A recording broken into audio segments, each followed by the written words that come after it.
Hey guys, in this video I will show you how to unlock the Superman skin on Fortnite. Alright, let's begin. To unlock the Superman skin, you need to level up by earning XP. The best way to do that is by playing matches, completing quests, getting eliminations, opening chests, and rebooting teammates.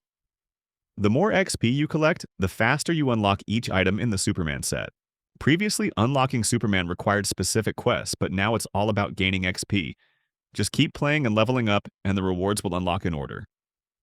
Red versus Blue is a great mode for fast XP, but Battle Royale also works well. In Battle Royale, rebooting teammates is an effective way to gain XP. You can even have teammates get eliminated on purpose so you can reboot them multiple times. That boosts your XP quickly. You don't need to win matches. Some games where you reboot teammates and survive longer give more XP than games where you get many kills and win.